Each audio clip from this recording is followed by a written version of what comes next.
Hello again, everyone. I wanted to go ahead and finally get that guide out that I've been talking about, beating the final boss, Vide. I've had a few people ask about it, and I know that some people have been having some issues with it, with, one of the biggest problems I've seen being that they don't realize that they need to use everyone, and so they go into the fight and a lot of their team gets wiped and things like that. So this particular guide, much like some of my other guides, I'm going to break it down to where I'm going to go over important equipment and items first, and I'll kind of briefly describe where to get those things.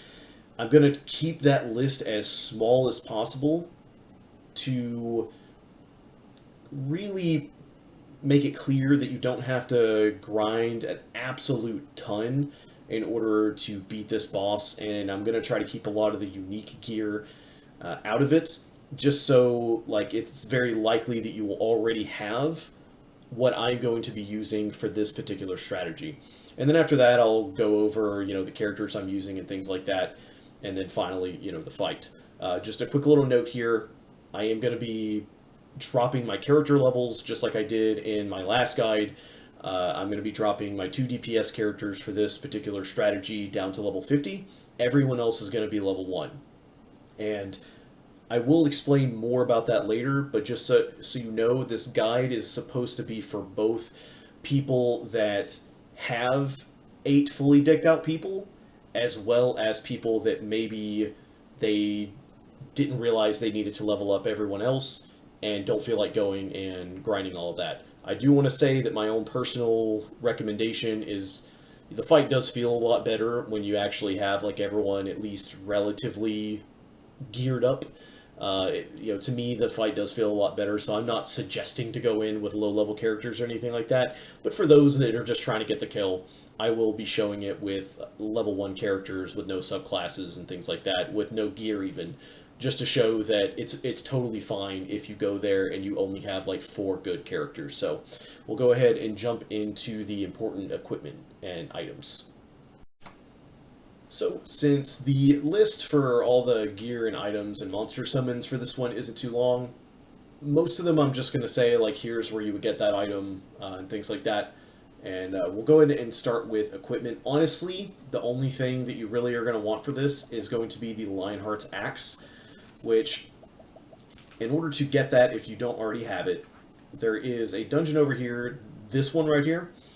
In the center, there's going to be a whirlpool. Just fight the boss in the middle of the whirlpool, and then you'll get the rusty axe, and then take it back to, Gravel in order to return it to the armsmith, and he'll make you the Lionheart axe. One thing that is helpful is the Champion's Belt. You can get an unlimited amount of these, and those can be found over here in Montwise. If you go to the arena after Hikari's chapter 2, which you should have done by now, there is a side quest when kind of near the entrance of the arena, and it's specifically on the outside.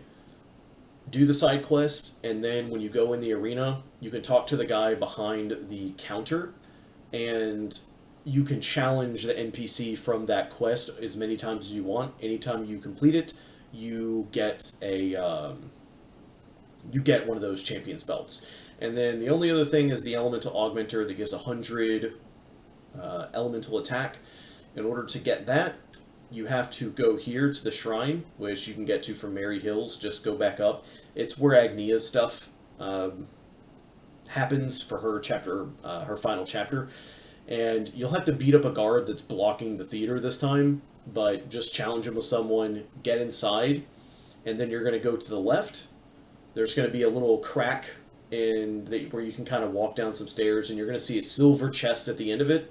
As soon as you get all the way to the back, walk behind the chest, then go right. There's a hidden passage, it goes to the other side, and then you just follow that, and you'll get to a gold chest with the Elemental Augmenter. Next is going to be a special note here for hired help.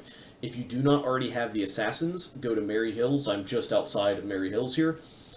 And if you come down this way, there is going to be a person that you can talk to and fight. And if you beat them, you unlock the Assassin Hired Help. That is something that will be helpful for this fight, so I recommend doing that.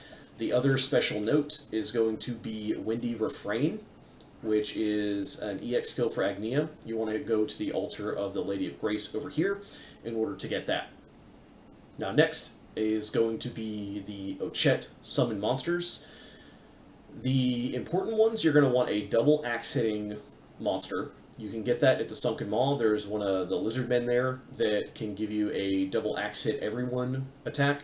You're going to want the Peekaboo, which is over here in Southern Timber Rain Trail. It's like the big log monster with eyes. It does a staff attack and has a high chance to like debuff the enemy.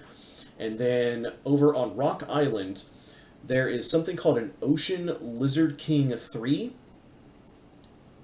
Make sure that it is the 3. There are some other ones that look very similar that don't actually do what you want.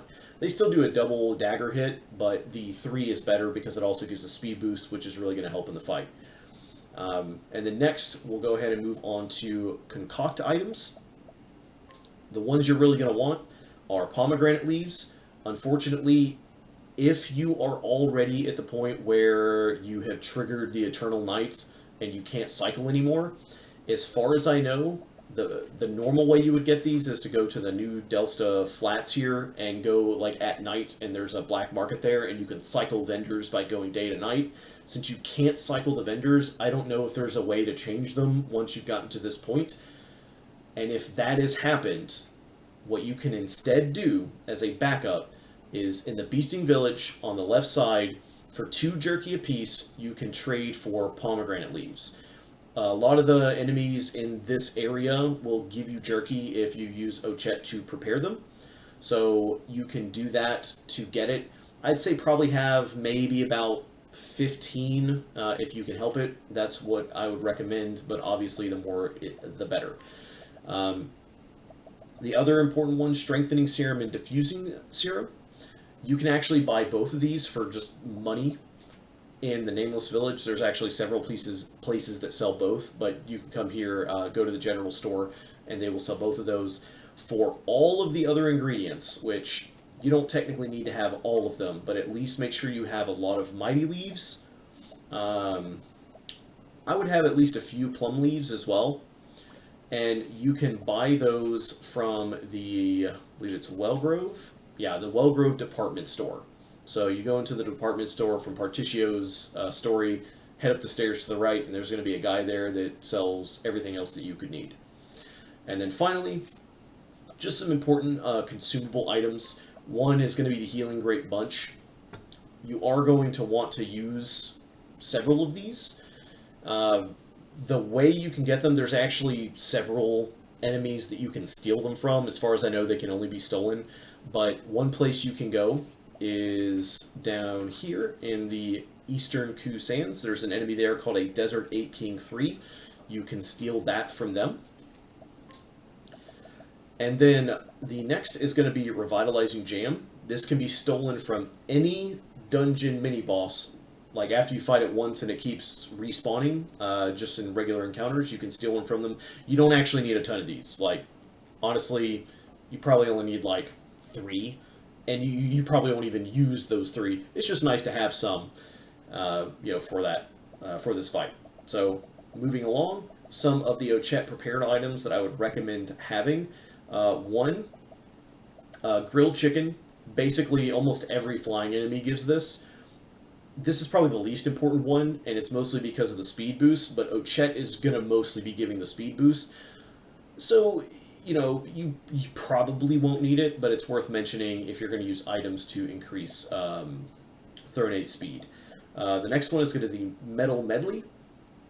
You can get this from basically metal enemies. I'm pretty sure if you go to, like, undead places, like, I want to say this pirate ship... Oh, wait, not that one. This one. This shipwreck, there is, like, an enemy that's like a skeleton in metal armor. You can prepare that for the Metal Medley. That will be very important for this particular strategy. And then if we go and look, you're either going to want Elemental Soup or Stone Roasted Rice. Just one of those. You don't need a ton of them, just a few will work. Stone roasted rice, you probably have some of those. Just any of the revenants or remnants you can prepare into that. And then spicy jerky at the sunken maw where you get the double axe hitting guy. Those lizard guys can be prepared into spicy jerky. You don't need a ton of these, probably like 5 each is going to be plenty. And because I forgot to mention it, the diffusioning and strengthening, by the way, you probably only need about 10 of each. I doubt you'll use all 10, and it would be better to have more. I would say I have more like 15 to 20, but 10 ought to be fine for that. And then it is a good idea, although not necessary, to have at least one Almighty Soulstone. And for the life of me, I can't remember where you actually get these. I know that you steal them from an enemy, but because it's not really that important that you have it, I'm not going to really worry too much on you getting one. Just know that it can be helpful. For all of these other unique, limited items, we will not be using any of those items in this particular strategy because I am assuming that you want to save this for the harder fight, for that other boss, if you know what I mean. So this is going to use purely, like everything that we're going to be using, you can get an unlimited amount of, so just keep that in mind. So that is everything you're going to need, and now I'll go ahead and move on with how you're going to set up your characters for the fight. So here we are right outside of the fight. Before I go in there, I want to go ahead and just note a few things and show everyone like the equipment I'm using, subclasses, all that good stuff. So just a quick little note before I get into that. Obviously in the fight, there's always going to be some turn order RNG that might force you to do something on the fly. Your fight might not go exactly the way mine is. This is just like a relative guide. That's goal is to try to remove as much randomness out of it as possible. You'll see that there are certain things like that can always be done. For example, phase 1, there's the strategy that I'm going to be using will guarantee that you finish it 100% of the time. So, and you don't have to use these exact characters, at least not all of them, but I'll kind of get more into that later. So just keep that in mind before we go into this. So I'll go ahead and start just by showing you. You'll notice that Throne and Oswald, who are my damage dealers, are the only ones that are have any levels. Everyone else is level 1.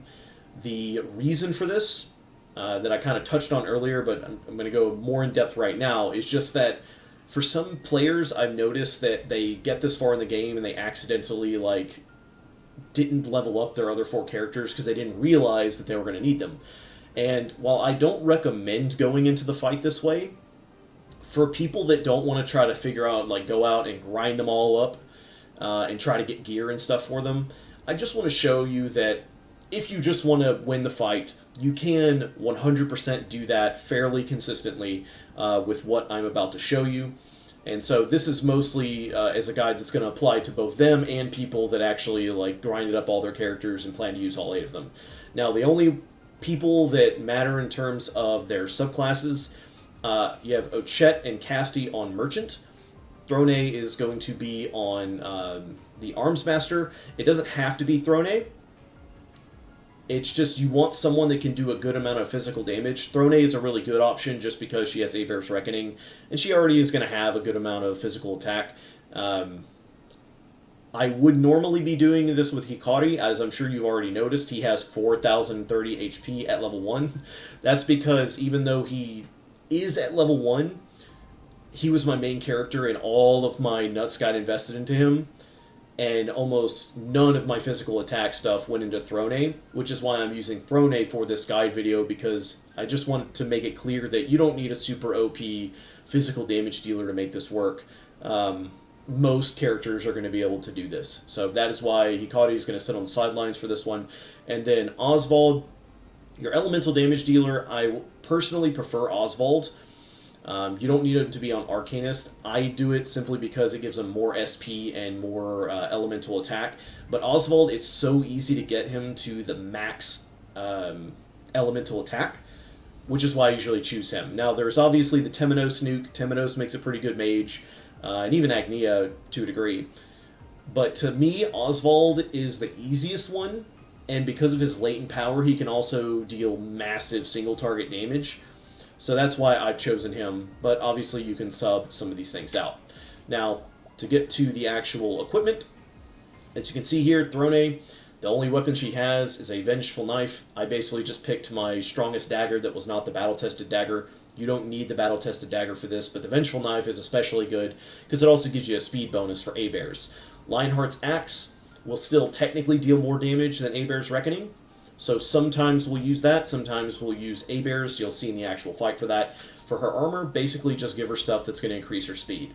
Like I mentioned before, no unique accessories, no Alpione's Amulet, Fang of Ferocity, Finisher's Claws, anything like that. Just Champion's Belt, since you can get an unlimited amount of those for her. For Ochette, the only thing she has is Stimulating Necklace. Now, just a quick note, you're going to see a lot of characters that are going to have literally nothing. And again, that is just to drive the point home that it is totally fine if you got here and those characters, you didn't invest very much in them, they don't have very good gear. That is totally fine. Now, Ochette is going to be the only one that has any gear that isn't a DPS, and that's purely because with this strategy, she's going to be using a high-cost ability, so you want her to have a decent amount of SP. You likely will not need this if you did anything with Ochette. She doesn't have to be very strong to not need the Stimulating Necklaces. But just keep in mind that if you actually took time to level up your characters and stuff, don't go in like this. You know, put on your best stuff, because they can get in more damage, and it's nicer if they don't just get dropped in one hit, you know, that sort of thing. So just keep that in mind. Casty isn't going to have anything. Oswald, you can see that I did give him a staff. I did not give him the battle-tested staff, just to prove that you don't need that in order to get to 999 elemental attack. Shield doesn't matter. It could be anything. I did give him armor that increases elemental attack. Don't worry too much if you don't have these items. Now, for accessories, I would highly recommend putting things that give elemental attack if you need to still get up to that 999. Now, you do not need to get to 999 for this to work, so keep that in mind. But there is a really easy elemental augmenter to get, and I just use a regular old mental belt here to get as much elemental attack as I can. So, everyone else, you'll notice that they don't have anything on. And then finally, just going to the support skills, I'll do my two damage dealers first. Everyone, except for Oswald, is going to have a step ahead. Obviously, damage dealers need to deal more damage, peak performance. Now, Throne, so your Lionheart's Axe Person or your Arms Master, this could be subbed for other things. I'm using upgraded accessories because my Throne doesn't have a ton of attack nuts put into her. And you know, this gives her a ton of physical attack and critical because she's using the double Champion's Belt. But you may have a character that's you put a lot of your nuts into, and they're already really strong, reaching the damage caps. By all means, find something else that's going to fit here better. You know, something that maybe Eagle Eye to increase crit. You know, there's other things that you can find that could fit in this spot. So just keep that in mind for your characters. And then for Oswald, we have deal more damage, peak performance, and price of power. Those are the three most important ones.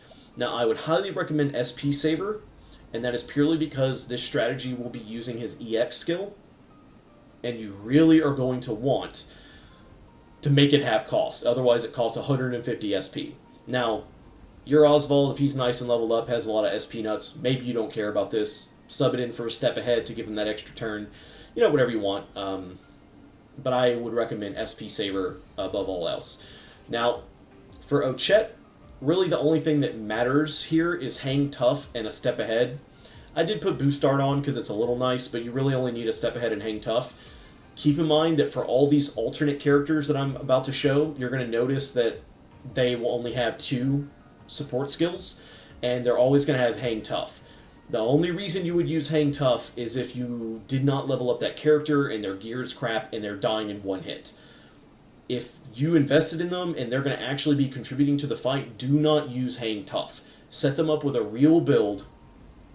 The reason why I'm putting in Hang Tough is purely for people who they didn't level up their characters and they just die in one hit in the fight. And you'll see how Hang Tough is going to allow us to ignore the fact that they would normally die in one hit.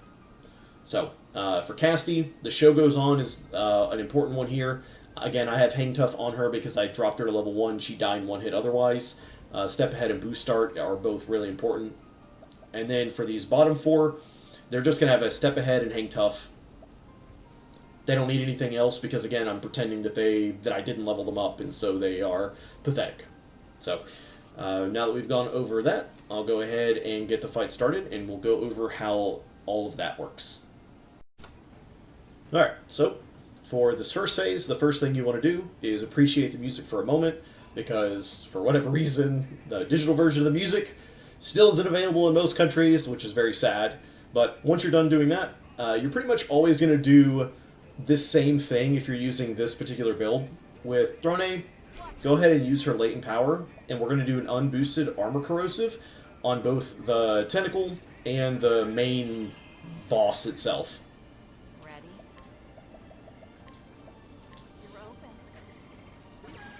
So you always do that every single time.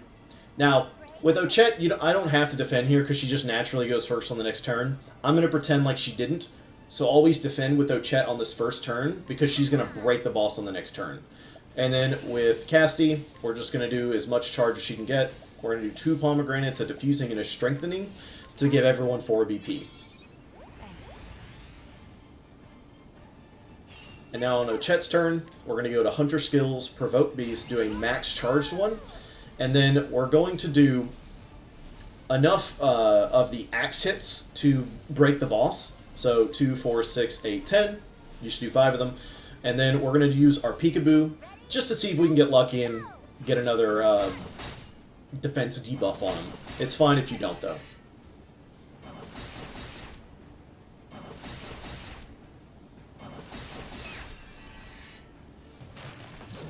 Alright, let's see how lucky we get.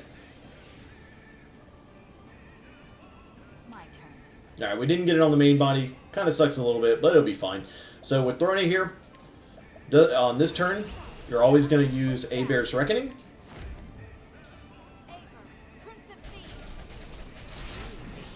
She should be doing damage relatively close to that. And then with Oswald, we're going to go ahead and use Aliphan's Wisdom. And then with Casty, you want to defend. We want her to go first on the next turn. She's going to do a max charge Concoct.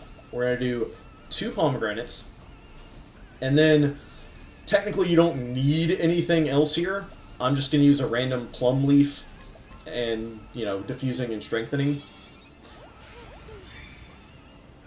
And on this turn, we're going to do a Lionheart's Axe max charged.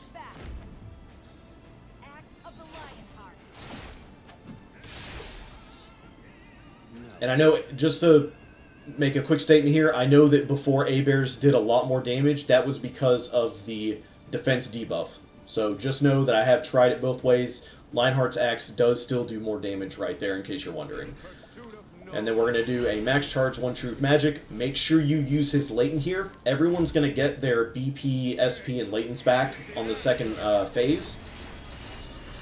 And this will have put him at 1 health, so doesn't actually matter what we do with Ochette. We just need to wait for him to do his next little thing here.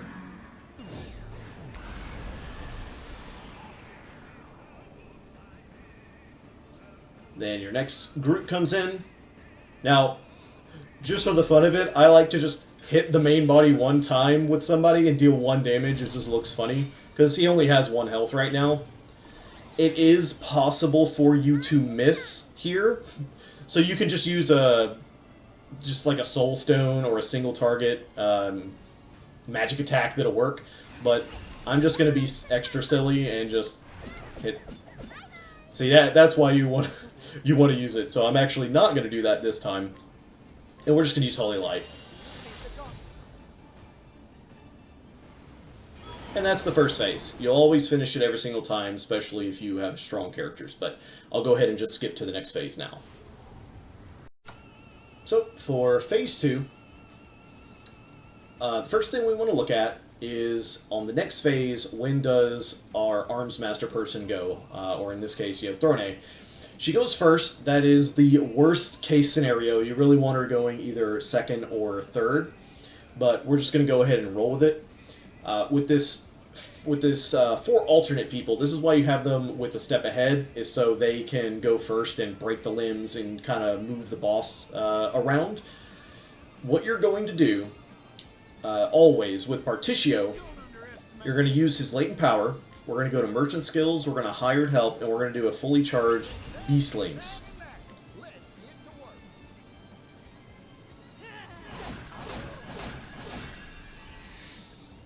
And then with either Temenos or Hikari, you want to do something that's going to break the other arm. With Temenos, he's probably going to be the better one for it. You can just use like an Almighty Soulstone or something to guarantee break it.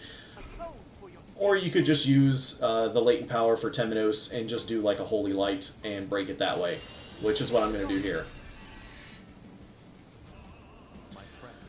So with the person you didn't use, it depends on where Throne goes on the next turn that determines like what you're going to do here. So since Throne goes first, the number one thing we need to do is give her BP. So we're going to go here and we're just going to use a regular old, pomegranate of some kind just to give her BP. We want her to be able to use Abear's Reckoning. Make sure you use either a medium or a large. I should have specified that. And then with the Dancer, you're always going to use Windy Refrain because we don't want the boss going at the beginning of the turn. So on the next one, now ideally you want Throne to have a physical boost here as well as a speed boost. Again, really unfortunate that we didn't get it, but if she goes first, here's what you do. We're going to use her latent and we're going to go to items and we're going to find something like Spicy Jerky to give her a physical damage bonus. Ready? Then we're going to go ahead and do an Abear's Reckoning.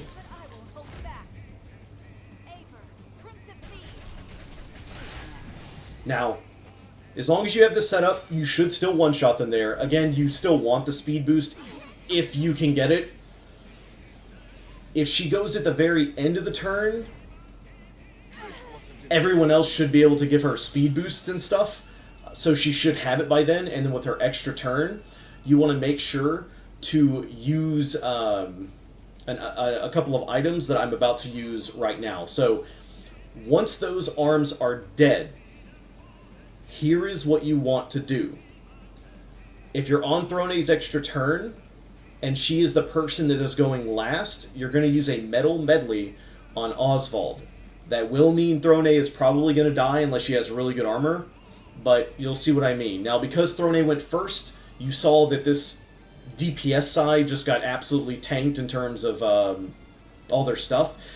The thing we need to do here is we need to negate the elemental defense down debuffs. If we don't, if your characters are not really strong, this next set of attacks is going to one-shot them. So make sure you swap back to your other team, because we don't want that team taking the brunt of all these follow-up attacks. And this team is going to go to your items. You're going to look for something called a Metal Medley. It's pretty easy to get. And we're just going to make sure that we use one on both of our DPS characters. Oswald is probably the more important one, because we don't want him to lose his latent. But yeah, we'll go ahead and then on her turn, we'll just go back down to Metal Medleys, and then we'll use that on Oswald. This is so they don't get one shot here in a second. And then with, Hikari here, I kind of got this extra turn, so what we'll do is I'll just defend so he can go before the boss on the next turn. So you're not going to be able to stop this attack, but that's fine.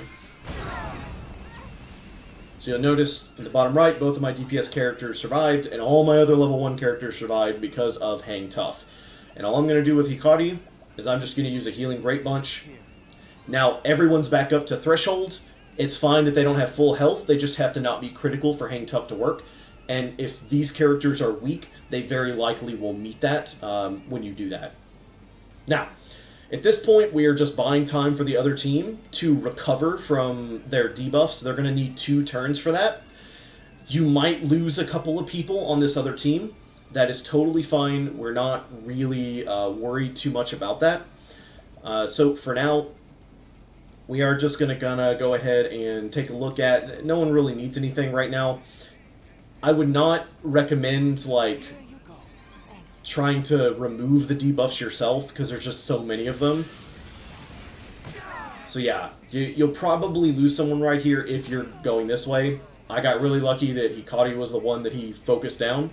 Now, with Particio, something you can do here, because he will probably get his latent back from all of that, use this latent, go down to hired help, and use the assassins, fully charged. This will help break the boss a little bit, and it's going to get everyone back up to the thresholds that we need.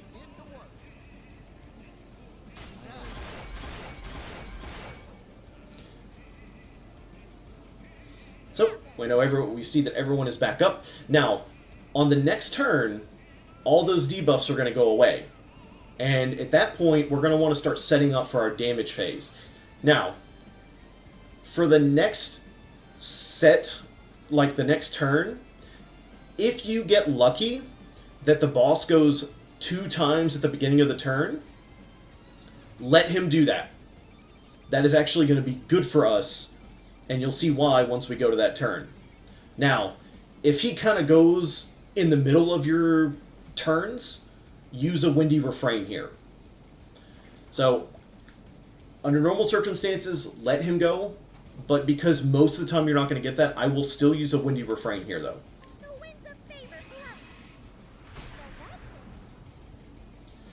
Now, all of those debuffs are going to be gone, and our goal is we want to get the boss ready to be broken at the very beginning of the next turn, preferably with Ochette being the person breaking them.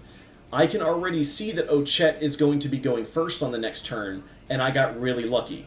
But if, let's say, I needed to get Ochette to go now, let's say Ochette didn't go first, what I could do is I could swap to Ochette, like this, and I could defend with her, because defending will move her to the front of the turn.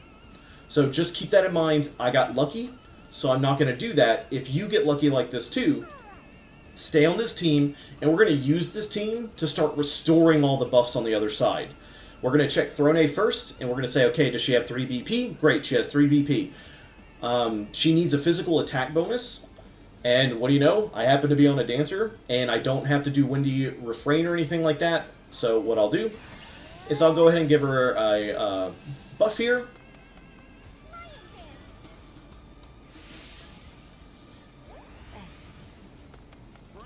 Now with Particio, one thing I'd recommend is, because the boss still has 5 shields, just go to the hired help again, and we'll just do another Foreign Assassin. Make sure you do not break the boss here. So by default, Foreign Assassins is going to break once, and then for every additional BP you use, it's going to add another one. So I'm going to go ahead and spend the 2 BP that I have to shred 3 shields. I don't really need the healing, but this is just going to make the next phase even better. Alright, and then with Hikari, we're going to again check and see, Oswald needs an elemental attack buff. So we'll go ahead and look at our items here. We're going to Stone Roasted Rice him. And then with Temenos, we're just going to take a quick look, see if there's anything else that we could possibly use. We don't really need anything that Temenos can give us right now. So, and Ochette's going to be breaking. Yeah, so what I'll go ahead and do here,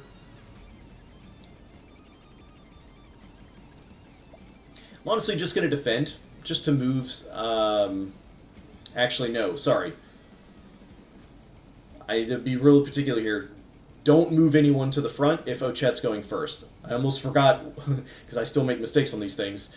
You don't want anyone to go in front of Ochette, because she's going to be breaking. Instead, especially with Temenos here, expose a weakness. If his weaknesses are not exposed, you can expose more to make Lionheart's axe deal more damage.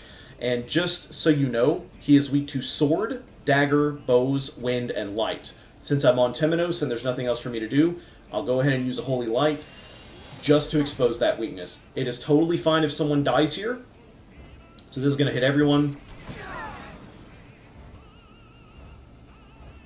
This will probably kill someone. Yeah, so Timonos is dead. It looks like we lost someone else's turn, but it's totally fine. All we have to do is swap to the other side, and that turn pops back in. So you don't actually lose a turn if someone dies, just swap over to the other side. Now, with Ochette, we're going to go ahead and do her Hunter skills. We're going to do a max charge provoke beasts, and because I've been whittling down Vide, he only needs one dagger hit to get dropped. So what I'm going to do is I'm going to use one Lizard King to break him, and then I'm just going to do nothing but peekaboos, and that's because I want to try to get as many debuffs on him as I possibly can.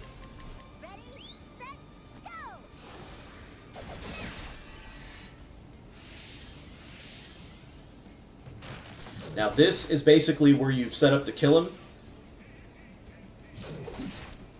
and as long as you've done everything right, Oswald will be ready to give himself the Scholar Divine for that next turn. And Throne A is going to get 2 turns of damage here.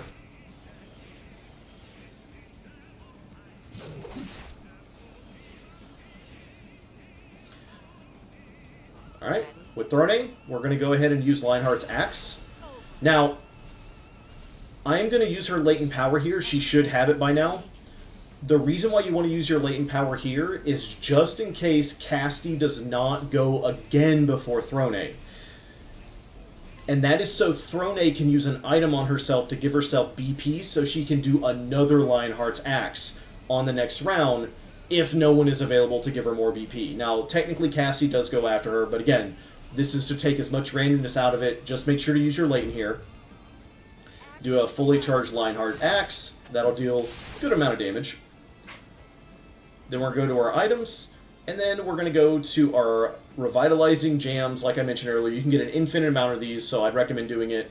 You want to use this because Lionheart's Axe increases your max health but doesn't heal you.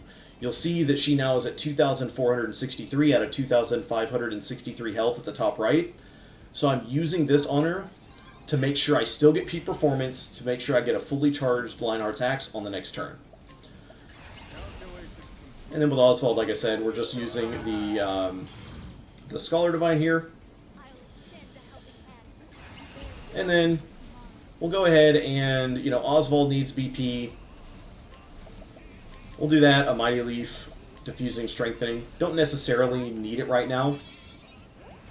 If Ochette had gone, you could use Ochette's Latent to give any debuffs that you might not have gotten previously from the Peekaboo. But anyway, Arms Master, we're going to do another Lionheart's Axe. He's super mega dead on this turn. This might kill him right here. Alright, totally fine that it didn't, because Oswald's all buffed up and ready to go. Just to really showcase that, I'm not even going to bother doing anything with her. Make sure you remember to use his Yaten. Once your magic, he's toast. And there you go. So there can be some randomness in the middle of it. Obviously, I tried to sort of cover some things that could happen, but hopefully this will help you, especially if, like, your other team are super low levels, have, really low stuff, and it's fine if they don't have, like, the really low health that I have, because remember, in order to keep triggering the Hang Tough, you just have to get them back above threshold. And if they are low level, they likely have low enough health that the Healing Great Bunch will always take them back above threshold. They don't need to be max health to tank all that stuff. And then just a quick little note here, in case you're wondering, the reason why everyone just shoots up to 99 at the end is purely because when you go into the files and drop everyone to 1, every level that you've had previously, it only takes 1 XP to get it, and so it just shoots straight up. So hopefully you found that helpful. I'll go ahead and go into kind of like the end remarks and talk about a couple of things that will make it easier that I didn't actually show in this guide that you can collect. So just a last few little things I want to mention. With the gear that you saw me using and the levels and stuff, I know I've kind of already touched on it, but just to reiterate, I mostly just wanted to show that you really don't need just an absolute ton of stuff if you didn't go out and grind it.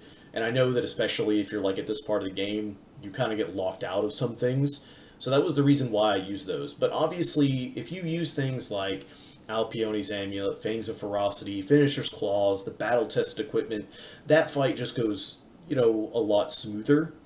So hopefully you're using at least some of those things. You can still do the same exact strategy that I did with those items, and it'll just go smoother, and you won't have to care as much about turn order and things like that. So just keep that in mind. I just want to be very clear that I'm not saying to go in with that gear that I was using specifically. Definitely, like, set up your characters with the best stuff that you can find, but also at the same time, don't feel like you need to get incredibly high levels, or that you need to catch everyone up, or you know, have everyone with like multiple battle tested equipment or anything like that. So hopefully you found this guide helpful. If there's anything else you would like to see either with this fight or something else in the game, just let me know in the comments. Otherwise, I'll see you in the next video.